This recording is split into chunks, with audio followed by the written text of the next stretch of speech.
Hello there, I'm Emerson, and this is my guide to building a great contraption. So the topics we're going to cover are designing, starting out, tools of the trade, theme and painting, construction, teamwork, and fine-tuning. We're going to start out with design. So what we like to do, and that we think that you could do well with too, is to set up a big piece of paper like that and start sketching your designs. Come in every day, every other day, once a week, whatever, and sketch any ideas that you have, any and all ideas that you have. Put them on paper. This helps to consolidate all of the team's ideas and put it, on a piece of paper in a place in writing. Now that's actually really helpful. Once that's done, start putting 2 or 3 or 4 steps together. Just clump them together. Say, oh, what would work well? The end of what step would work well with the beginning of another step, and put those together, and you'll get a step. You get a string of steps. So once that's done, sketch the whole thing. Put every step that you can get together and put it all on one piece of paper. You're going to reference this countless times when you're building the machine. Now, when you're thinking of these steps, redefine your limits.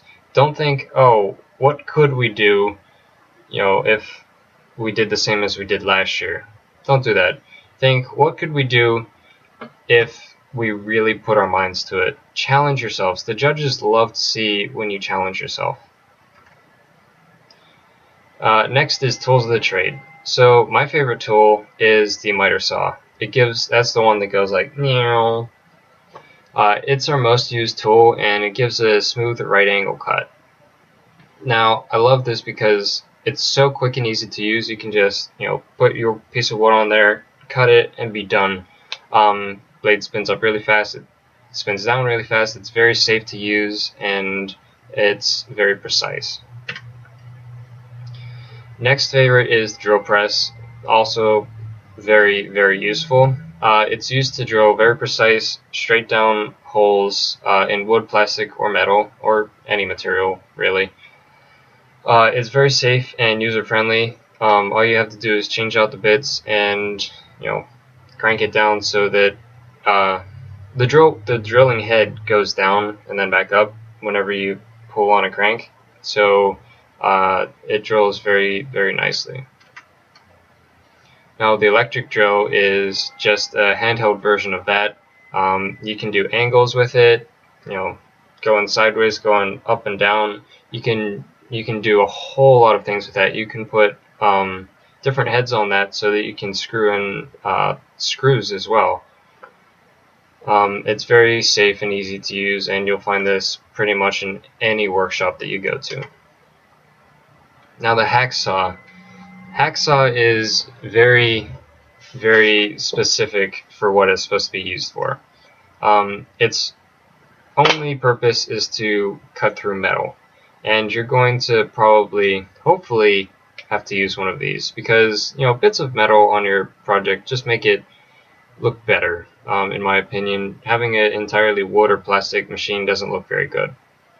So this year actually we had a piece of steel about that big, 1 inch by 1/2 inch by 2 inches, and we had to cut it in half to add on to our lunar lander to make it heavier.